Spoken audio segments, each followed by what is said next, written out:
পদে তারা আজ শপথ নেবেন এবং এরই মধ্যে 26-এর ভোটে কমিশনের নজরে 21-24-এর অশান্তি। 21-24-এ কোথায় ভোট ও ভোট পরবর্তী অশান্তি, কোন থানার পুলিশ অফিসারের অধীনে ছিল এলাকা, আজকেই রিপোর্ট তলব। আমাদের সঙ্গে সরাসরি রয়েছেন প্রতিনিধি সোমরাজ।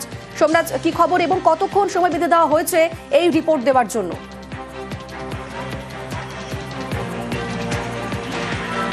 দেখো, আজ সন্ধ্যে 6টার মধ্যেই রাজ্য পুলিশের নোডাল অফিসারকে রিপোর্ট দিতে হবে 2021-এর বিধানসভা ভোট এবং তার পরবর্তী অশান্তি, এবং শুধু তাই নয় 2024-এর লোকসভা ভোট এবং তার পরবর্তী অশান্তি কোন কোন থানার অধীনে হয়েছিল, সেই সময় সংশ্লিষ্ট অফিসারের দায়িত্বে কারা ছিলেন, সেই রিপোর্ট রাজ্যের মুখ্য নির্বাচনী আধিকারিকের দপ্তর থেকে চাওয়া হয়েছে।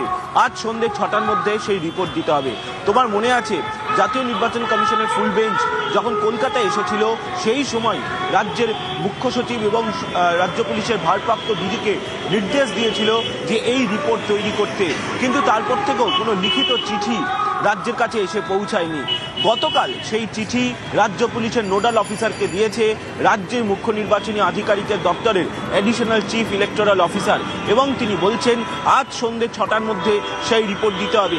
এবার অবশ্যই এই বিষয়ে চর্চা রয়েছে এই রিপোর্ট পাওয়ার পর জাতীয় নির্বাচন কমিশন কি পদক্ষেপ করবে।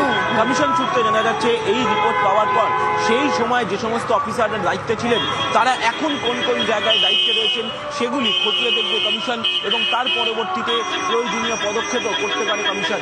কি পদক্ষেপ করবে কমিশন তা এখনো পর্যন্ত স্পষ্ট নয়। ধন্যবাদ সোমরাজ। আর এই ভোটের বাংলায় পুলিশ মহলেও বড় রদবদল। শিলিগুড়ি নতুন সিপি সৈয়দ ওয়াকার রাজা, সি সুধাকরের জায়গায় সিপি সৈয়দ ওয়াকার রাজা। ভোট ঘোষণার আগে শিলিগুড়ির সিপি বদল, শিলিগুড়ির পুলিশ কমিশনার বদল নবান্ন। কলকাতার নতুন DC south east Suryapratap Yadav.